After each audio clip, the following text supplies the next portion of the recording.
notamment Netanyahou qui marche pas mal pour faire peur. Vous voyez qui c'est? Une sorte de nazi mais sans prépuce. Voilà. Alors, j'ai pas envie de l'avoir en position de victime parce qu'il adore être en position de victime. Donc voilà la raison pour laquelle je dis ça. Mais l'humour ça marche quand c'est drôle. Là, effectivement, t'as des gens qui ont ri, mais parfois t'as des gens qui rient sur des choses qui m'étonnent. Et t'as raison, quand ça pique, il faut que ça pique même, c'est pas très grave. Nous avons une série de commentaires, donc un premier de Vaï Benaim qui dit qu'il faut pas qu'il se victimise parce que ça a fait un tollé bien évidemment dans les médias français qui sont, on le sait, pro-juifs. Et donc apparemment là il serait presque en mode victimisation, donc ça je suis complètement d'accord, il n'y a pas à se victimiser sur ça, enfin c'est bon quoi mec, tu fais un sketch osé, on va dire même à la limite de l'humour noir, faut assumer. Mais bon voilà, par contre le premier argument qui arrive tout de suite c'est dire oui c'est pas drôle. C'est tout le temps, ça revient tout le temps, c'est même là dans ce cas-là, vous allez voir, on va en reparler, c'est toujours le c'est nul, c'est pas drôle, mais ta gueule, on s'en branle de ton avis en fait, de savoir si tu trouves ça drôle ou pas, parce qu'encore une fois, si on devait annuler n'importe quel sketch parce que une personne dans le monde ne trouve pas ça drôle, il y aurait plus aucun sketch sur la planète en fait. Donc on peut pas juger un truc parce que c'est pas drôle. Ce qui est le pire, c'est cet antisémitisme mondain qui, sous couvert de blagues potaches, on est dans le sillage de la France insoumise, on est dans le sillage de l'islamo-gauchisme et tout passe. Il y a des gens qui réagissent sur les réseaux, avec Philippe Poutou, exactement, maintenant, voilà. Donc là, oui, il est d'extrême gauche, il se veut, il se revendique très à gauche d'ailleurs, et sous couvert. Donc là, c'était juste pour montrer l'extrait, comme quoi, maintenant, ça y est, le schisme est fait. Apparemment, si on est de gauche, on est un enculé d'antisémite, pro-nazi, pro-Shoah, pro tout ce que vous voulez. Parce que, vraiment, c'est ce qui se passe. Là, ils viennent quand même de dire que, voilà, comme Guillaume Meurice, il se dit de gauche, ça, c'est une étiquette en plus. Alors, c'est marrant parce que, avant cet incident en Israël, on disait que c'était l'extrême droite, le diable et tout ça, c'était vraiment les médias diabolisaient l'extrême droite. Mais maintenant que la gauche, elle prend de plus en plus de parti pour les musulmans, les arabo-musulmans, et que là, il y a un conflit qui pète directement avec Israël, donc les juifs, et que donc dans les médias, il y a beaucoup de juifs, là, ça a viré de bord. L'extrême droite doit rigoler, parce qu'apparemment, on n'entend plus parler d'eux dans les médias, mais maintenant, le nouveau diable, c'est l'extrême gauche. Il était bon d'être de gauche avant, et surtout pas d'extrême droite, maintenant, ça va être limite être une fierté d'être extrême droite, et honteux d'être de gauche.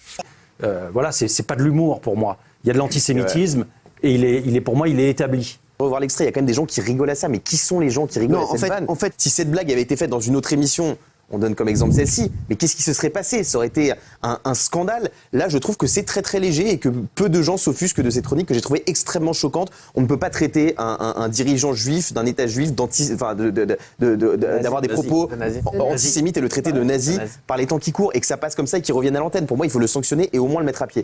Donc là, on a encore une fois le fait de c'est pas drôle, donc voilà, ça on peut le virer direct. Et on a la fameuse intervention de Guillaume Janton qui fait toujours plaisir. Vraiment, lui aussi, c'est systématique, il ramène tout à lui, tout à TPMP. Alors, il y a une blague qui est faite ailleurs, donc que ce soit Charlie Hebdo ou là, Guillaume Meurice. Si c'était nous qui l'avions fait, ça aurait fait un tollé. Mais encore une fois, c'est normal, ce n'est pas le même média, dans le sens où Charlie Hebdo, c'est un journal satirique, et dans le sens où Guillaume Meurice, c'est un humoriste. On peut même revenir, là allez, pour rire, aux bouffons du roi, les bouffons qui existaient pour les rois. Les mecs, les bouffons, ils disaient les pires atrocités, même sur le roi, sur le pouvoir et tout, mais ils le disaient en mode comique, du coup, pour faire rire, c'est comme les guignols de l'info qu'il y avait avant. Si c'était des mecs sérieux qui disaient ça au roi, le mec se faisait pendre ou exécuter. Donc en fait, c'est une question de comment tu le dis et de qui le dit. Donc je suis désolé, oui, ça a une importance. Et donc là, effectivement, si c'était TPMP qui le disait en mode débat, oui, ça aurait fait plus parler que là, Guillaume Meurice, ça reste un sketch. Là, l'argument, il est pété. Il est en train de dire que, oui, on ne peut pas traiter de nazi Netanyahou, qui est donc en gros un juif, quoi. En gros, c'est ça. Mais c'est le comble du racisme, et c'est le comble de l'antisémitisme. Parce que déjà, il dit que la blague, elle est antisémite. En quoi dire, ce mec est un nazi sans prépuce est antisémite. En fait, c'est le côté humoristique de la blague. C'est d'utiliser ce terme de nazisme à un mec qui est juif, c'est pour ça qu'il est obligé de caractériser ensuite sans prépuce. Enfin, même une blague, qu'elle soit drôle, pas drôle, ou alors noire comme l'humour noir, tout est choquant maintenant pour tout le monde. C'est ça qui est encore plus antisémite, c'est d'oser crier à l'antisémitisme sur cette blague. Ça veut dire que si c'était quelqu'un d'autre, on s'en fout, on peut le traiter de nazi, mais alors par contre, si c'est un juif, là, faut surtout pas. En fait, ils ont encore une carte joker, ces mecs. C'est incroyable. Ils ont subi les pires atrocités, mais ça leur permet de faire les pires atrocités derrière. Et donc, comme c'est le cas avec Israël, on ne dit rien, on laisse faire, malgré la colonisation. Nous, on est en train de s'auto-flageller la France parce qu'on a un passé colonial, mais alors, l'Israël qui a un présent colonial, ça, on s'en bat les couilles. Mais par contre, voilà, traiter des personnes de nazis, ça va, et les gens peuvent le faire dans les médias s'ils parlent de l'extrême droite. Par contre, si t'as un joker, faut surtout pas l'utiliser contre toi. Et comme moi, je suis Charlie, et que j'accepte tout de Charlie, je ne peux pas être contre Guillaume Meurice, même si je trouve que c'est dégueulasse. Tu comprends ce que je veux dire? Bien sûr. Parce que j'imagine qu'il y a des unes de Charlie aussi qui font beaucoup de mal à certaines personnes, parce que, je sais pas, ils vont s'attaquer je sais pas, à la religion catholique, aux prophètes, ou j'en sais rien, et que moi, je suis Charlie, et je veux qu'on puisse se moquer de tout en France, parce que j'estime que c'est la liberté d'expression qu'on trouve tout aussi ignoble et tout aussi obscène. Oui, Charlie, c'est un journal satirique. Donc quand tu c'est un humoriste, tu sais que tu t'attends à être choqué. Rappelez-vous ce Donc voilà, l'intervention de Charlie Maillet, il est parfait, parce que, heureusement, on a la jurisprudence Charlie Hebdo, c'est horrible, mais grâce aux attentats, en fait. Parce que s'il n'y avait pas eu ça, là, on tomberait, en France, dans le gouffre de la dictature et dans la censure. S'il n'y avait pas eu les attentats de Charlie Hebdo, ce débat n'existerait pas. Tout le monde dans les médias serait d'accord pour censurer, pour dire que c'est mal ce qu'il a fait, mais heureusement qu'il y a eu le massacre de Charlie Hebdo, parce que grâce à ça, on l'a en étendard, enfin certains encore, comme Géraldine Maillet, l'ont en étendard pour dire « on est un pays de la liberté, on a le droit de dire des choses, même si ça peut blesser certains ». Heureusement qu'il y a eu ça. C'est triste pour les personnes de Charlie Hebdo, mais heureusement qu'il y a eu ça. Parce que vraiment, on n'en serait pas là aujourd'hui.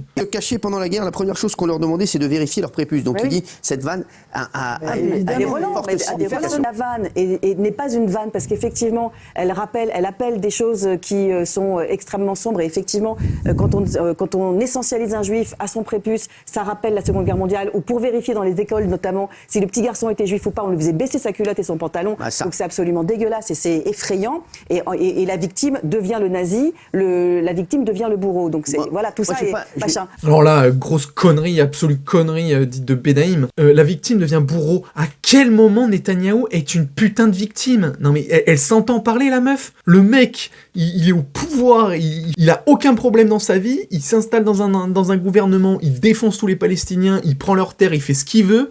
Tu regardes le bilan mort palestinien, mort israélien, il y a pas photo. Mais apparemment, c'est une pauvre victime. Oh là là, il faut surtout pas le traiter.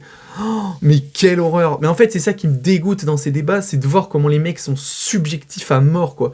Aucune objectivité, c'est dégueulasse, quoi. Et en plus, parler de « Oh, essentialiser un juif à son prépuce ». Non mais sans déconner, c'est le but d'une blague. En fait, quand tu parles d'une ethnie, quand tu parles d'une religion, quand tu parles d'un peuple, quand tu parles d'une langue, quand tu parles de, je sais pas moi, d'une équipe sportive, quand tu parles d'un film, enfin de n'importe quel sujet, tu essentialises. Et c'est le but de la blague. Tu utilises le truc pour faire la généralité. Enfin, vraiment, mais... Ils découvrent, franchement, c'est aberrant comment ils découvrent l'humour. Ces gens-là découvrent l'humour. Et en fait, comme ils n'en ont pas, ça ne les fait pas rire. Et puis là, le truc, en fait, c'est de dire, ouais, ça rappelle la Seconde Guerre mondiale et tout. Mais en même temps, il y a aussi ce qu'on appelle l'humour noir. L'humour noir, mais mon Dieu, heureusement que ça existe. Il y en a qui aiment pas l'humour noir, ça les fait pas rire, mais... Dieu sait combien il y en a sur internet, il suffit de le voir, mais Dieu sait combien il y a de monde qui aime l'humour noir, et moi le premier, j'adore l'humour noir. Si demain j'ai un truc personnel qui m'arrive et qui est atroce et qui est une tragédie, bien sûr je ne serai plus réceptive à ce type d'humour noir, parce que ça me touchera, mais c'est comme tout, encore une fois, si on interdit parce que ça choque quelqu'un, c'est fini. Donc non, il faut juste autoriser tout, dans la limite, encore une fois, de la loi, incitation à la haine, blablabla, mais sinon voilà, l'humour noir, heureusement qu'elle existe. Combien de personnes n'a pas entendu des blagues sur les juifs et la Seconde Guerre mondiale avec Hitler et sa facture d'électricité, et toutes ces conneries? C'est de l'humour noir, c'est trash, mais c'est comme l'humour sur les handicapés, ça veut dire qu'on doit plus faire d'humour sur les handicapés, humour sur les noirs, on doit plus en faire sur les noirs, humour sur les catholiques, on doit plus en faire sur les catholiques, humour sur les blondes, on doit plus en faire sur les blondes, pareil pour les roux, enfin à un moment donné c'est bon, quoi, c'est-à-dire qu'on va devoir faire que des blagues sur les blancs du coup, parce qu'apparemment les blancs, on est au sommet de la pyramide, on est les dieux, et les autres c'est de la merde, du coup apparemment on a le droit de se moquer que des dieux, c'est-à-dire des blancs athées, enfin vraiment mais ridicule quoi, c'est vraiment cette société fait pitié, on n'a plus le droit de rien dire, c'est vraiment dégueulasse quoi.